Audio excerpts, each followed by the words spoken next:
சாமி நம்ம 4 கோயிலுக்கு நீங்களே பாத்துக்கோங்க. நம்ம விநாயகர் கோயிலுக்கு நீங்களே பூசா இருந்துக்கோங்க. 5000 சம்பளம் கொடுத்துறோம்.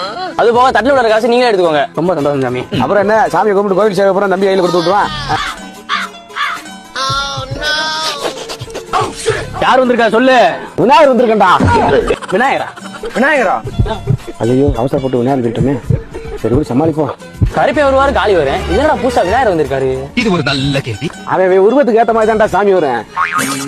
ஆமா வரும்பா. சரி சொல்லு சாமி, உனக்கு என்ன குறை? எல்லாமே குறைதான்டா. என்ன சாமி ஸ்டெப் எல்லாம் மாறுது? எத்தனை வருஷத்துக்கு ஒரே ஸ்டெப் போறது? அதான்டா மாத்திட்டேன். என்ன குறை சொல்லுப்பா.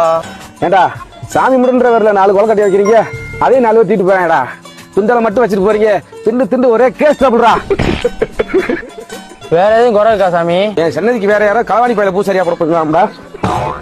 என் பிள்ளைய தான்டா பூசாரியா போடுறேன். யாரு உன்னோட பிள்ளை? யார் மேல இறங்கி இருக்கணும் அவன் தான்டா என் பிள்ளை. மலையறான்டா. இவரே பூசாரியா போடலாம்டா. ஃபிளாஷ்பேக். மாசம் 5000 தட்டு காசு எடுத்துக்கலான்றாங்க. எப்படியா இந்த இடத்துக்கு நம்ம வரணும். என்ன ஒரு புத்திசாலித்தனம்.